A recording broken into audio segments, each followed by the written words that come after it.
오늘은 스가랴서 4장 1절에서 10절 말씀을 가지고 우리 교회에 소망이 있는 이유, 우리 교회에 소망이 있는 이유 하는 제하에 설교 말씀 전하겠습니다. 오늘 다루게 될 본문은 스가랴서입니다. 스가랴의 뜻은 하나님이 기억하신다. 하나님이 기억하신다. 이름 참 좋죠. 하나님이 너를 기억하겠다. 우리 교회를 기억하겠다. 하나님이 너를 기억하겠다 하는 그런 의미입니다. 스가랴는 누구입니까? 바벨론 포로로 잡혀간 이후에 활동한 위대한 선지자입니다. 그는 학개와 말라기와 더불어서 포로기 이후의 선지자다 이런 이야기예요. 스가랴는 제사장 가문의 출신으로 바벨론에서 출생을 했습니다.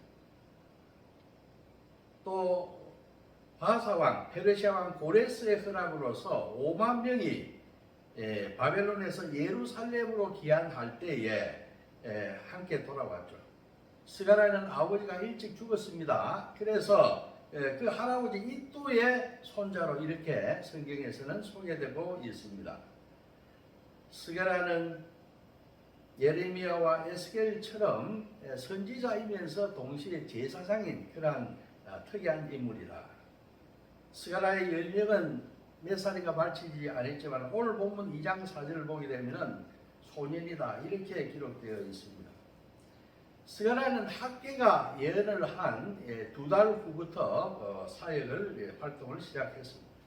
그러니까 다리우스 왕의 통치 연간인데 오늘 이 기록은 한 520년 BC 기원전 520년 전의 이야기다. 학개와 마찬가지로 스가랴의 사역은 귀환한 백성들이 성전을 건축하도록 독려하는 일이었어요. 또 하나 있습니다. 그 무엇이냐면 이 이스라엘을 대적들을 물리치고 승리의 때가 온다고 하는 그 희망의 메시지를 전해주는 것이 바로 이 스가랴에게 그 사명이었다. 이렇게 이야기할 수가 있습니다.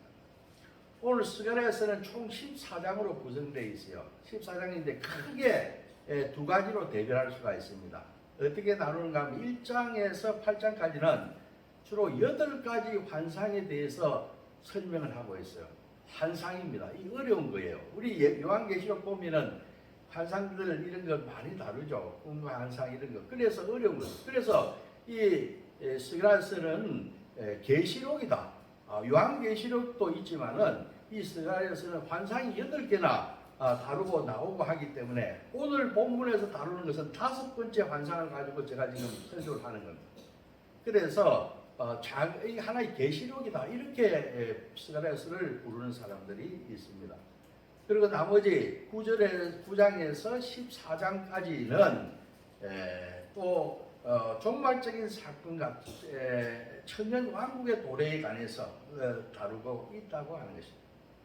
오늘 본문인 바로 앞장인 3장에서는 어떤 환상을 다루고 있는가 하면은 여호수아가 더러운 옷을 입고 법정에서 검사자리인 오른쪽 자리에 선 사탄으로부터 고발당하는 그런 환상이 바로 우리가 오늘 다룰 3장, 바로 앞장인 3장에서 나옵니다. 그런데 이 더러운 옷을 입은 제사장 여호수아에 대해서 여호와께서는 그 더러운 옷을 벗기십니다. 벗기고 적절한 관과 옷을 입혀 주신다. 이는 바벨론 1차 포로기한 때 스룹바벨과 함께 귀환한 제사장 여호수아를 정결하게 해가지고 이스라엘을 회복하겠다 하는 그 환상을 이야기하고자 하는 거예요. 3장은. 자, 이어서 오늘 우리가 다루게 될 본문인 4장 1절에서 우리가 14절 금방 읽었는데 4장은 5째 환상이 나오는 겁니다. 순금 등잔 때 그리고 두 감람나무의 환상이 나오게 되는 것이죠. 이 환상은 스가랴한테 보여주신 거예요. 5번째 환상은 제사장이 아닌 민간인 지도자인 스룹바벨을 격려해가지고 성전 재건을 갖다가 감당하도록 하겠다고 여호와께서 스가랴에게 보여주신 환상이다. 이렇게 이야기할 수가 있습니다. 이스라엘 민족의 대표자인 스룹바벨이 이 성전 건축 일을 완성할 때 이스라엘은 다시 세상을 향해서 빛을 발하는 그러한 나라가 되고 민족이 될 것이다 하는 것을 이야기해주고 있는 것입니다. 자, 우리는 오늘 이 본문을 통해서 여러분들 한 몇 가지 교훈을 나눈 것입니다. 첫째 뭐냐면 어려울 때 무엇보다 주님의 말씀을 받아야 한다고 하는 것입니다. 아멘? 우리가 어려울 때에 사람이 어렵게 되면은 정신이 하나도 없고 하얘져 가지고 이거 어떻게 해야 할까 난감하고 누가 이 문제를 푸는 데 있어서 힘이 있는 사람이 누가 있을까? 누가 이 문제의 키를 잡고 있을 것인가? 그 사람을 찾아다니고 또 가지 말아야 될 그곳으로 내닫고 우리는 이런 일들을 흔히 자주 함으로써 우리들의 모든 에너지와 우리들의 희망을 갖다가 다 잃어버리는 그러한 경우를 많이 경험을 합니다. 그러나 우리는 믿는 자들입니다. 믿는 자들은 어려움이 오게 되면 어떻게 돼야 하는가 하면은 무엇보다도 하나님께서 나에게 주시는 이 일을 통해서 나에게 말씀해 주시는 그 말씀이 무엇인가 하는 그거를 받고자 기대해야 한다고 하는 것입니다. 또한 성령이 충만한 자에게는 주님께서 꿈으로도 보여주고요. 신뢰한 사람들 보면 어젯밤에 이런 꿈이 있었는데 하고 이렇게 이야기를 합니다.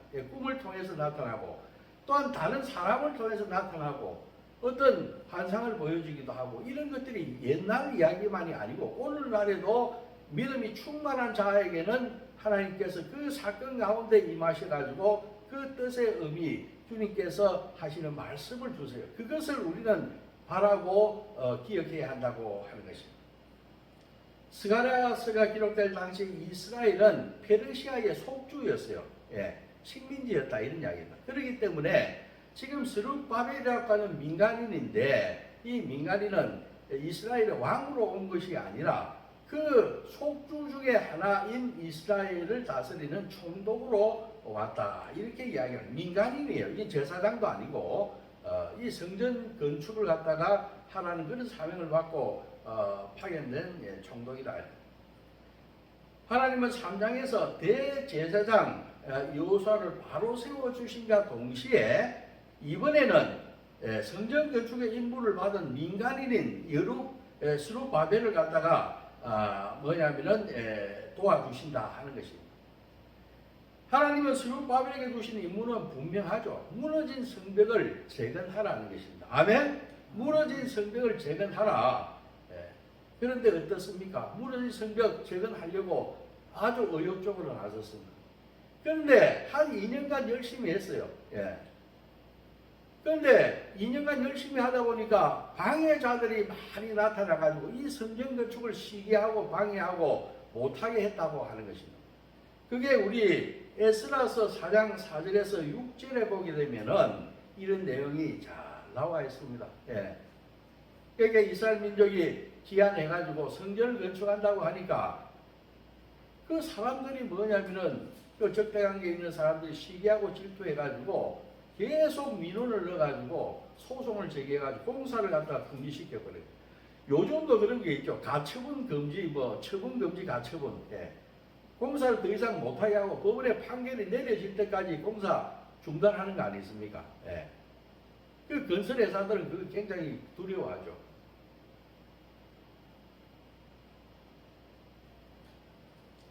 에스라서 4장 4절에서 6절입니다. 제가 한번 공독합니다.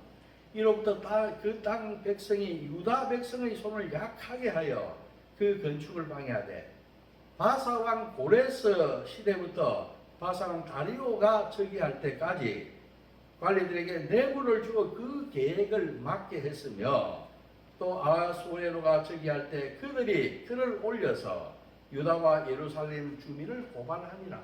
계속 공사 못하게 고발했다 하는 것이 에스라서 4장 4절에서 6절에 나온다. 그래서 2년 후부터는 더 이상 공사의 진척을 못 보이고 17년 동안이나 무려 뭐냐면은 전을 재건하는 일이 중단됐어요. 얼마나 흉하겠습니까? 공사 시작해가지고 막 자재와 이런 다 벌려놓고 또 짓다가 말고 이것이 17년 동안이나 이게 방치될 수밖에 없었다고 하는 것입니다. 이게 왜 그렇습니까? 물론 지금 제가 동독에 올린 에스라서의 그 방해자들의 방해 때문이기도 했지만은 더 또 중요한 게 없었을까요? 우리 이거 한번 생각해 봐야 된다. 혹시 그들 안에 어떤 두려움이 있고 낙심이 있고 주변 사람들이 또 그 성전 짓든 말든 그게 뭐 먹고 사는데 큰 문제가 있느냐 이렇게 무관심해서 이게 방치된 것은 아니겠습니까? 이런 막막할 때에도 하나님은 믿음이 있는 자들을 통해서 그 메시지를 전한다 하는 것을 제가 아까 말씀을 드렸습니다. 어려울 때 무엇보다 주님의 말씀을 받고 주님께서 하시는 말씀이 무엇인가 그걸 잠잠하게 숙고하면서 그 실행에 옮겨야 한다.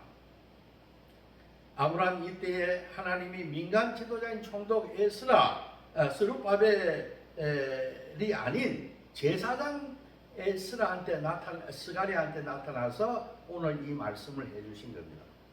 자, 공사가 2년 하다가 17년 중단되고 한 20년간 하다가 말다가 지지부진된 건데 그러면 나타나서 뭐냐면 스룹바벨한테 나타나가지고 너가 공사 총감독을 하는데 이렇게 하라든지 뭐 이렇게 이야기를 해야 하지 않겠습니까? 그런데 오늘 뭐냐면은 이 말씀은 여호와의 사자가 뭐냐면은 제사장인 스가랴한테 나타나서 스가랴한테 그 환상을 보여줬다 이런 이야기입니다. 이 무슨 이야기입니까? 어떤 사건 문제 앞에서 이것을 부르짖고 기도하고 간절하게 원하고 성령 충만한 자에게 환상으로 나타나 보여주신다고 하는 것입니다. 이것이 주님이 일하는 방법이에요. 이 일을 갖다가 직접 실행하는 스룹바벨한테 나타나지 않고 왜 제사장한테 나타나서 이 일을 하는 스룹바벨에 관해서 제3자인데 그 3자에 대해서 미주알 고주알 이렇게 이야기를 했겠습니까? 이것이 그 여러 가지 주님의 우리가 마음을 알 수가 없죠. 그러나 스룹바벨이 하나님의 말씀을 하신다 하더라도 그가 너무 낙심해가 들을 길을 가지지 못할 수도 있을 것이고 너무나 낙담이 커가지고 이 말이 들어가지가 않았기 때문에 또 어떤 의심과 무관심과 두려움 이제 뭐 포기 상태에 있기 때문에 그랬을 수도 있을 것입니다. 아무튼 어떠했든 간에 이 공사를 직접 하는 스룹바벨이 아니라 제사장 스가랴에게 나타나서 환상으로 이 일을 하는 스룹바벨에 관해서 말씀을 주셨다. 이것이 뭐냐면 주님이 일을 하는 그런 방법이다. 자, 두 번째 뭐냐면 성전 재건의 문제는 하나님의 영이 해결하십니다. 아멘? 이 성전 재건의 문제는 인간의 일이 아니라고 하는 것입니다. 우리 교회 하는 것도 마찬가지. 우리가 열심히 합니다. 모이고 전도하고 여러 가지 하지만은 그것이 필요 충분 조건이 아닙니다. 그것이 이 교회를 일으키는 것이 아니에요. 성령의 바람이 불어야 한다고 하는 것입니다. 아멘? 영이 한다고 하는 거예요. 사람들은 성전 건축이 중단된 것은 반대자가 많고 또 재정이 부족해서 이럴 것이다. 그것도 그럴 거 아닙니까? 그때나 지금이나 이 성전을 갖다가 건축한다고 하는 것은 얼마나 큰 일입니까? 이 보통 일이 아닙니다. 그런데 그걸 갖다가 하기 위해서는 어떻게 해야 됩니까? 반대자가 있으면 이거 나가기 어렵지 않습니까? 그 수많은 사람. 또 성전을 건축하는데 많은 비용이 재정이 들어가는데 이 재정이 부족하게 되면 기술자도 모을 수가 없고 조력자도 다 없어져 버리고 이렇게 되기 때문에 어려움이 있다. 그래서 그것은 우리가 생각할 때 반대자가 있고 재정이 막대하기 때문에 뭐 2년 하다가 17년 동안이나 중단되고 이렇게 했을 수도 하고 그건 핑계로 우리가 인정할 수도 있습니다. 하지만은 이 스룹바벨에 대한 하나님의 메시지는 성전 재건의 성공이 인간의 능력과 힘이 아니라 오직 성령에게 달려있다 하는 말씀이다 하는 겁니다. 아멘? 오늘 우리가 읽었지 않습니까? 4장 6절을 한번 보도록 하겠습니다. 오늘 본문 4장 6절입니다. 스가랴 4장 6절에 그가 대답하여 이르되 여호와께서 스룹바벨에게 하신 말씀이 이러하니라. 만군의 여호와께서 말씀하시되 이는 힘으로 되지 아니하며 능력으로 되지 아니하고 오직 나의 영으로 되느니라. 우리 많이 들어봤지 않습니까? 힘으로 되지 않고 능으로 되지 않고 오직 나의 영으로 되느냐. 영이라고 하는 것은 옛날에는 신이라고도 했고 이 성령을 이야기하는 거예요. 하나님의 성령이 도와주셔야 한다 이런 것이 그렇습니다. 하나님의 일 성전 건축을 재건을 하는 일은 사람의 힘이나 능력이 아닌 하나님의 영으로 하신다 하는 것을 말씀하는 것입니다. 여기에 힘은 뭐고 능력은 무엇이냐 이런 의문이 가질 수가 있습니다. 힘은 뭐 군대 같은 걸 의미하는가? 예, 그런 것이 아니고 힘이나 능력이나 차이가 없어요. 거의 같은 것이 인간에게 나오는 동원할 수 있고 가용할 수 있는 모든 머리와 물자와 이런 것들이 뭐냐면 힘과 능력입니다. 예, 인간이 가정할 수 있는 인간의 육체, 지능, 기술, 재정 뭐 이런 등등 뭐 스폰서 여러 가지 있지 않습니까? 인간이 하여튼 어떤 난간에 처해가지고 동원할 수 있는 그걸 뚫고 나가기 위해서 동원할 수 있는 모든 수단들이 다 힘과 인간의 능이다 이런 것. 그러나 하나님의 일을 하는 데 있어서 이것은 그렇게 필요하지 그 힘은 필요하지 않다고 하는 거예요. 아멘? 예. 그리고 반대로 뭐냐면 힘이 없다고 해서 연약하다고 해서 이것도 문제가 되지 않습니다. 주님의 일을 하는 데 있어서는 힘과 능이 인간의 힘과 능이 그다지 필요하지 않다고 하는 것이에요. 인간이 무능해도 그게 하나님 일하는 데 있어서 문제가 되지 않아요. 왜냐? 하나님의 영이 계속해서 공급해 주시면 그 일을 하는 것입니다. 이것이 하나님 일의 비결입니다. 아멘? 예, 우리는 이것을 굳게 신뢰를 하고 나가야 하는 거예요. 내 힘을 믿고 내 능력을 믿고 가다가는 100번 깨지게 되는 거예요. 예.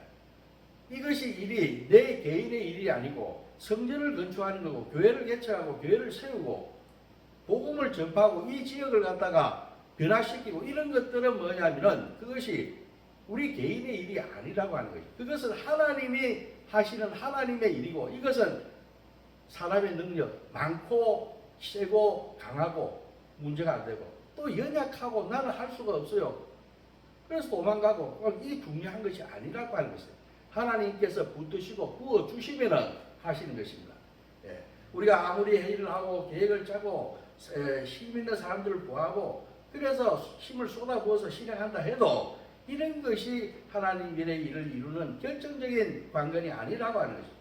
하나님 일은 전적으로 전능하시고 완전하신 하나님의 영에 의해서 이루어진다고 하는 것을 믿으시면 아멘 하시기 바랍니다. 인간은 실패하고 후회하지만 하나님은 인생이 아니시기 때문에 실패하지 않고 후회도 없으세요. 예. 우리는 하나님의 도우심을 전적으로 구하는 이런 믿음으로 주님의 일을 해야 한다. 자, 세 번째 뭐냐면은 하나님은 결코 포기하지 않으신다는 겁니다. 하나님은 결코 포기하지 않으신다. 하나님은 우리들의 일에 관심이 많습니다. 예. 우리가 낙심하고 이 조그마한 교회에 사람도 없고 낙심하고 지쳐가지고 있다 할지라도 하나님 눈을 딱 뜨고 뭐냐면 지금 내려다보고 어떻게 하고 계신가 다 지켜보고 계신다 하시는 거죠. 우리가 낙심할 때도 주님은 지속적으로 우리 일에 눈을 떼지 않는다고 하는 것이에요. 우리는 이것을 잊으면 안 됩니다. 자, 공사가 시작되고 20년이 지났습니다. 이 진척이 없고 하게 되면 모두 낙심하고 포기하고 무관심했을 법도 합니다. 예. 도대체 하나님이 있기나 한 건가? 하나님 도대체 계시다면은 무엇을 하시는 분이냐? 신정론 있죠, 신정론. 하나님 항상 옳은가? 예. 그분은 항상 옳으신가? 우리가 십자가 달려 돌아가실 때도 그 병사들과 그 좌우편에 있던 강도들 하는 이야기가 다 뭡니까? 제가 남은 다 구해서도 자기는 구하지 못하였도다. 네가 이스라엘 왕인 것 때문에 내려와서 너를 구원하고 우리도 구원하라. 당장 해라. 할 수 있지 않는가? 네 말대로 하자면 이렇게 이야기를 하는 거예요. 이 공사장이 중단된 걸 보고 사람들이 돌아다니면서 진짜 그렇게 했을 거 아닙니까? 기가 차다. 이게 하나님이 있다면 이게 도대체 저 흉한 골몰로 이렇게 방치되고 있을 수가 있겠는가? 하나님이 도대체 있기는 한 것인가?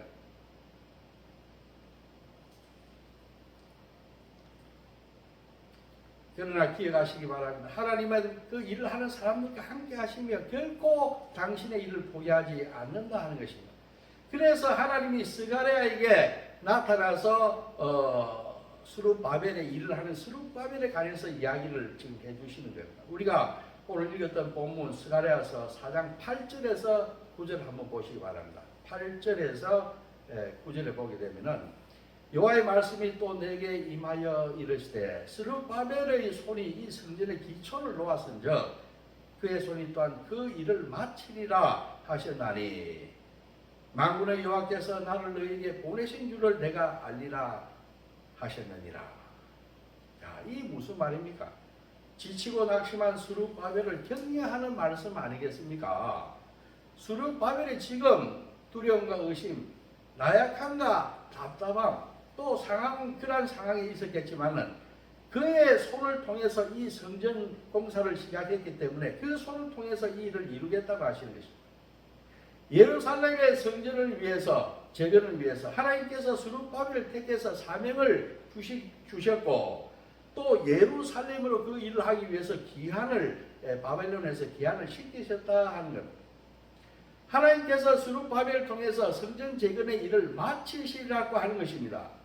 이 모든 일에 하나님이 개입하셔서 다 계획을 짜고 실행에 옮긴 그 연출을 하신 분이 하나님이다 하는 것을 너희가 알게 될 것이다 하는 이야기를 오늘 하고 있는 것입니다. 오늘 스가랴 4장에 등장하는 환상을 여러분들 잘 기억해 보십시오. 그러면 우리가 쉽게 이 일을 이해할 수가 있어요. 오늘 천사가 잠자는 스가랴를 깨워서 보여주시는 환상이 무엇입니까? 우리가 순금 등잔대가 등장하고 있잖아요. 순금 등잔대. 그 기름 그릇이 있고 기름 그릇 위에는 7 등잔들이 이렇게 있습니다. 불을 밝히는 등잔이 있습니다. 또 등잔대에는 7 대롱이 있어가지고 그 대접을 통해가지고 대롱에서 기름이 나와서 대접을 통해서 그 등잔 7 등잔을 갖다 불을 계속적으로 지속적으로 끄지지 않고 계속해서 추진해 나오고 밝힐 수 있도록 기름이 공급하는 그 관도 이렇게 붙여놨습니다. 또 양옆에는 그 감람나무 2 그루가 딱 버티고 서 있어서 그 기름을 제공하는 것입니다. 7 등잔이 계속해서 끄지지 않고 타도록 기름을 공급하는 그 관이 있다고 하는 거 여러분들 잘 한번 기억해 보시기 바랍니다. 이는 전체적으로 뭐냐면 주님께서 우리가 그 기름을 채우든 안 채우든 그게 상관이 없고 주님께서 계속 풍성하게 지속적으로 기름을 채워 주신다고 하는 그 환상의 이야기가 되는 것입니다. 자, 7 등잔도 그렇지만 4장 10절에 가게 되면은 7개의 눈이 찍힌다고 해요. 7개의 눈. 우리가 알다시피 이 7이라고 하는 것은 완전수입니다. 충만한 거, 완전한 거 이런 것을 의미하는 게 우리 7이라고 하는 숫자예요. 그래서 주님께서 성전 재건을 위해서 충분하게 공급하시고 우리를 완전하게 지켜 보호하신다 하는 그 이야기를 환상을 통해서 이야기를 하고 계신 거예요.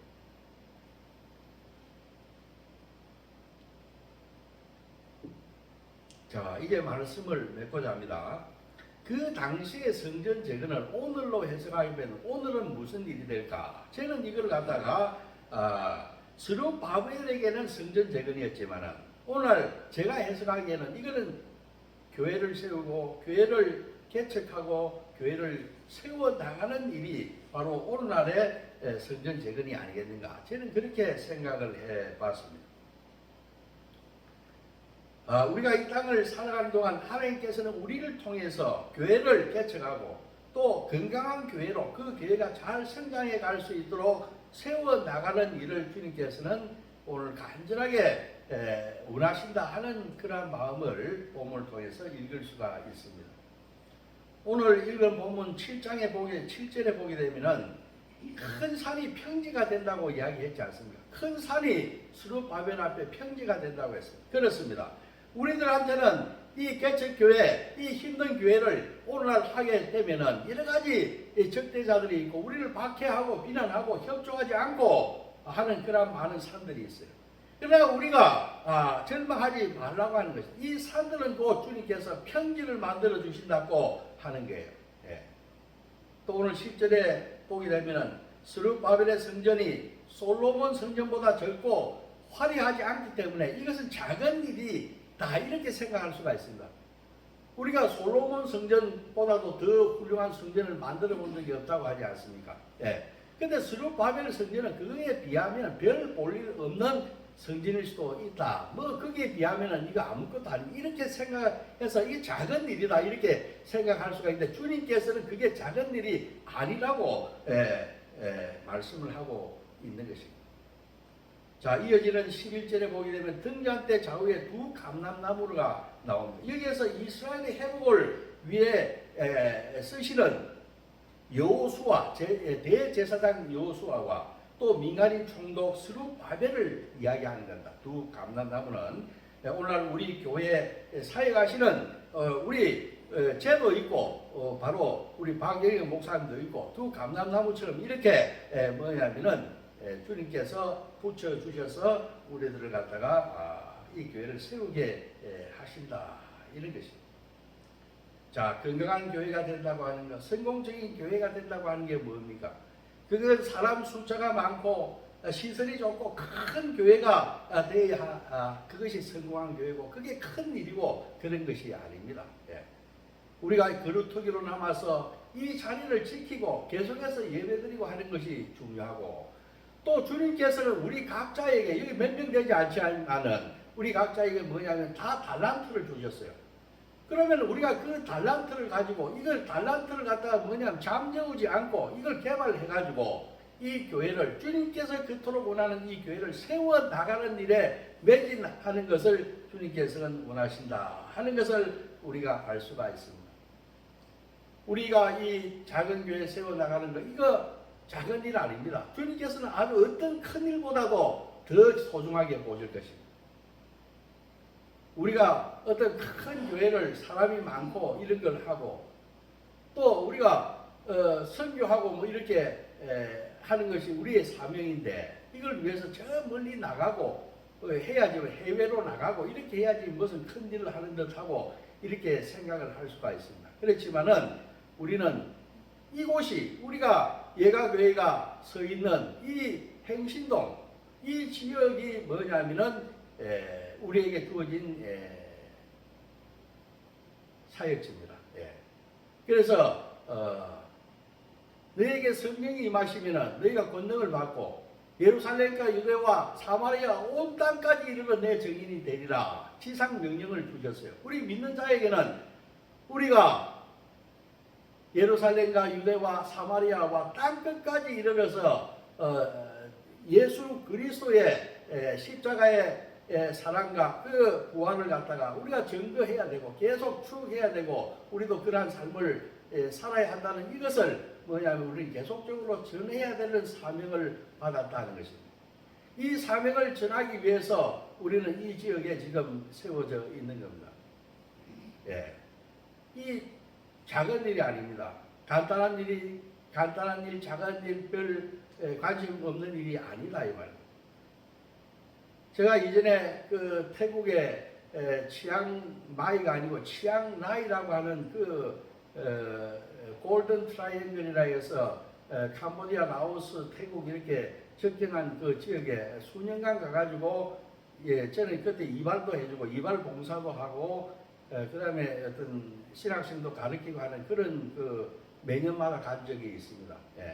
그 가보게 되면 1,400m, 2,000m 되는 그 고산지대에 주로 뭐냐면은 뭐 중국 정부의 어떤 그 박해라든가 또 버마 이런데 공산 정권에서 박해를 하게 되면 그 신앙의 자유를 찾아가지고 산속으로 태국 산속으로 흘러 들어와 가지고 2,000m 되는 그 고산지대 가면 한 100명씩 이렇게 마을을 이루고 살아요. 그래서 거기 가가지고 복음을 전하고 신학교에 가서 학생들한테 이렇게 교육도 하고 그렇게 해줬습니다. 그런데 우리가 꼭 그렇게 그런 곳을 멀리 나가가지고 선교를 해야지만이 뭐냐면은 우리가 선교하는 것이고 하나님 복음을 전하는 것이고 우리가 이 지역에서 행신동에서 이렇게 하는 것은 덜 그거보다 중요하다 이렇게 생각해서는 안 된다는 것입니다. 이것도 굉장히 중요한 거예요. 우리가 예루살렘과 유대도 중요하다고 하는 것입니다. 사마리아 땅끝도 중요하지만은 우리가 이 예루살렘도 중요하다고 하는 것, 이 행신동도 중요하다고 하는 것을 우리는 알아야 하는 것입니다. 그래서 이 지역에 처한 그 문제가 그걸 갖다가 우리가 사역으로 삼고 또 계속해서 이 지역을 변화시키는 그러한 노력을 우리는 계속 할 때에 주님께서 기뻐하실 줄로 믿습니다. 예. 우리는 이 예가교회의 그러한 부르심을 받아서 이곳에 와 있는 것입니다. 우리는 우리들에게 주어진 달란트를 잘 활용하고 또 이 지역을 선교하고 또 이 지역을 변화시키게 한다고 하는 것입니다. 이것은 우리의 힘과 능으로 되지 않습니다. 주님께서 주님의 영이 함께 하셔야지만이 이 주님의 일을 이룰 수 있다고 하는 것입니다. 우리는 주님의 그 영의 성령 충만을 받고 그 성령의 역사를 경험하고 또한 성령의 그 임재를 기대하는 그러한 삶을 살기를 주님의 이름으로 축원합니다. 기도하겠습니다. 하나님 아버지 감사합니다. 주님께서는 스가랴서 4장 1절에서 14절 말씀을 통해서 하나님 아버지의 일은 주님께서 이루기 때문에 인간의 힘이나 능으로 되지 않고 오직 나의 영으로 이루어진다고 하시면서 그 일에 관계된 모든 사람들을 격려하는 것을 오늘 볼 수가 있습니다. 하나님 아버지 그렇습니다. 우리 교회도 비록 작은 교회고 하지만 이곳 예루살렘 이 행신동 하나님 아버지 땅끝보다도 중요하지 않은 곳이 아닙니다. 우리는 이곳에서 우리들의 달란트를 최대한 사장시키지 않고 행사하면서 이 지역의 문제를 우리들의 사역의 중심으로 삼고 나아감으로써 이 교회를 세워나가는 우리들이 되게 인도하여 주시옵소서. 감사하며 예수님의 이름으로 기도합니다. 아멘. 찬양 210장 하면서 봉헌하도록 하겠습니다.